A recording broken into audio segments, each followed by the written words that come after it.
Letalidad de COVID. Soy Héctor Riveros, del Instituto de Física de la Universidad Nacional Autónoma de México. Para entender el problema, empecemos por comparar la letalidad con otros países. De acuerdo a esta gráfica, estamos en medio. La más alta que está en la gráfica es Francia con 20%, y aparecen países como Italia, Reino Unido, Países Bajos, España y Suecia, supuestamente con buenos sistemas hospitalarios. Y por debajo aparecen países como Ecuador, Canadá, Filipinas, Indonesia, Estados Unidos, China, Alemania, Bolivia, Argentina y Chile, que también tienen buenos sistemas de salud. Pero lo que nos interesa son los lugares que tengan muy baja letalidad para tratar de aprender de ellos qué fue lo que hicieron para bajar el número de muertes. En América Latina sobresale el caso de la ciudad de Medellín, que tiene 3.7 millones de habitantes, tiene 411 casos, y en esas fechas tiene únicamente 3 muertes, lo cual le da una letalidad envidiable. Pero ¿cuál es el éxito de Medellín?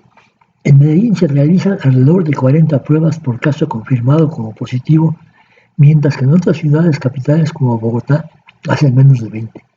Esto hace que el subregistro se reduzca y esto confirma que hay un seguimiento más estricto del círculo de contacto cercano de los casos confirmados. Como referencia, México tiene menos de 2 por la renuencia gubernamental a medir realmente en serio. Desde el 20 de marzo, cuando Colombia entró en cuarentena, y hasta el 23 de mayo, la segunda ciudad más grande de ese país suma 411 casos confirmados de COVID-19, 148 de ellos activos, incluidos hospitalizados, 4 en terapia intensiva y solo 3 muertos. O sea, el 3 de mayo tenía una letalidad de 0.7%. Al mismo tiempo que implementó medidas estrictas de distanciamiento social, el nuevo alcalde de la ciudad, Daniel Quintero, puso en marcha un registro de los habitantes para tener información sobre ellos, desde si necesitaban una renta básica para sobrellevar la cuarentena hasta las edades, las comorbilidades, el trabajo y la ubicación de cada integrante de la casa. El también ingeniero en electrónico contesta las preguntas en una videollamada de Zoom con 3 pantallas diferentes de fondo que muestran gráficas y mapas que marcan a los 2.864.000 habitantes de la ciudad que se registraron en el programa Medellín Me Cuida. Frases de Quintero son: este es el momento para entender que una familia que tiene un mercado, alimento y no le cortan los servicios es una familia que no tiene que salir a la calle a exponer su vida. Y si tuviera que salir de su casa, entonces cometimos el mayor de los crímenes. Nosotros en eso renunciamos a proyectos que teníamos y tomamos la decisión de poner los recursos a disposición de la gente.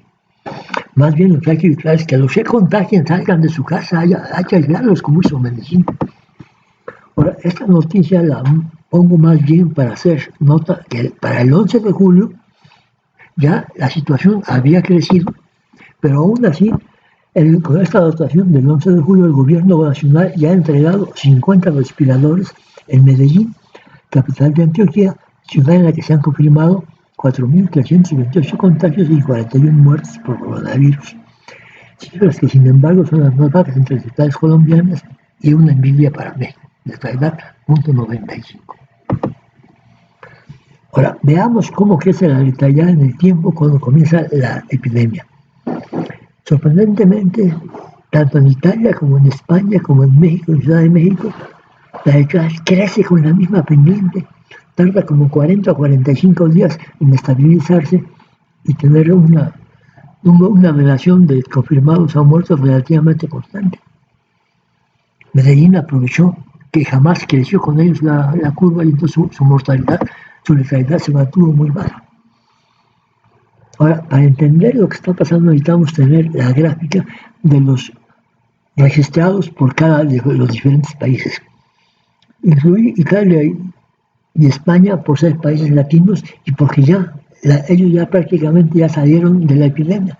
El número de casos es prácticamente constante, o sea que ya no tienen nuevos casos. Pero Estados Unidos y México son completamente diferentes. Estados Unidos, las cifras son tan grandes que hubo que poner una escala 10 veces mayor del lado derecho que aplica a la línea amarilla de Estados Unidos. Por este punto de aquí se nota un pequeño cambio en la curvatura. hacia abajo, indicándonos que ese era el máximo de la curva y empezaría la reducción.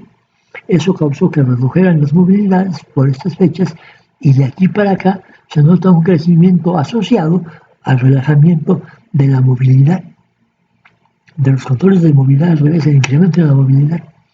Pero en el caso de México, la curva es una curva crecientemente, una exponencial típica, y no se nota ninguna reducción asociada a la reducción de movilidad o al uso del cubrebocas, o algo que hubiera hecho que la curva creciera. Crece como si nada, como si el gobierno no hubiera hecho absolutamente nada para controlarlo. Ahora, la gracia de letalidad para esos mismos países y esos mismos datos nos indica que la letalidad de Italia, España y México crece como esperábamos. Pero la de Estados Unidos es muy sorprendente porque ya había tenido valores relativamente altos, bajó a prácticamente hasta el 1%, y aquí de repente volvió a subir cuando relajaron las condiciones de movilidad. Pero aún así, en el peor de los casos tiene una letalidad del 6% y lo baja hasta el 4%, que es muy envidiable. Pero nosotros tenemos el ejemplo contrario por completo. La peor ciudad en México, en la que se mueren más los habitantes contagiados, es Tijuana, que tiene para el 12 de julio de este año 949 defunciones, confirmados 3.170, lo que le da una letalidad del 30%. Pero de hecho no es nomás Tijuana la contagiada. Prácticamente todos los países que están en la frontera con los Estados Unidos tienen mucho menos contagios que los países fronterizos por lado de Estados Unidos. Estados Unidos, Trump dice que estamos llevando la enfermedad a Estados Unidos. Es al revés. Son ellos los que nos están contagiando a nosotros. Y México debería tener un control, como han tenido todos los países que controlan la epidemia, en sus fronteras. De tal manera que toda gente que entra sin síntomas por lo menos, y ahorita la están guardando hasta 14 días antes de dejarla circular libremente, para estar seguros de que no está enfermo. Entonces, es la falta de controles en México lo que ha causado la letalidad en los estados fronterizos. Ahora, esta letalidad en Tijuana del 30% es insoportable, hay que reducirla. Y para eso hay que averiguar primero en Tijuana qué hospitales tienen la menor letalidad, para aumentar su capacidad, aunque sea con hospitales de campaña, pero sobre todo para estudiar sus procedimientos para aplicarlo en los otros hospitales. Quizá la única buena noticia es que la Ciudad de México comienza un programa muy parecido al de Medellín, con sus kioscos en las colonias con más número de muertos en la Ciudad de México, y yo esperaría que en un par de semanas se deben notar sus efectos en que baja el número de contagiados, porque están realmente tratando de aislar y que se queden en su casa las personas enfermas, que no le corresponde y es mucho más eficiente que cualquier otra medida que se pueda tomar. La letalidad no es constante en el tiempo, comienza pequeña, porque al principio no hay saturación en los hospitales, pero ¿por qué cambia según la población? Yo diría que se puede ver o al trato amable de los hospitales que hacen a la gente tratar de vivir, o a medicinas diferentes, que hay médicos que les dan medicinas que aunque no los curen, les alivian los síntomas y entonces les permiten al cuerpo sobrevivir, tales como los antiinflamatorios o los anticoagulantes. De hecho, el gobierno todos los días nos dan esos datos por estados. Pero a mí me han negado el dato por hospital, que es el que realmente se necesita. Por hospital la población tiene derecho a buscar el mejor hospital para sus pacientes. Y vale la pena que evalúe si el gasto asociado a un hospital privado realmente le ayuda a que su paciente tenga mayor probabilidad de sobrevivir. Pero sobre todo, lo más importante es que el gobierno aprenda de los hospitales de baja letalidad y compartirlo con los de alta letalidad para reducir su mortalidad. Estamos a la mitad de la pandemia. Todavía tenemos Ahorita andamos por los 36,000 muertos. Van a ser bastantes más, porque estamos a la mitad y la cola es mucho más larga. Hay mucho más muertos que la mitad, a menos que logramos reducirlos.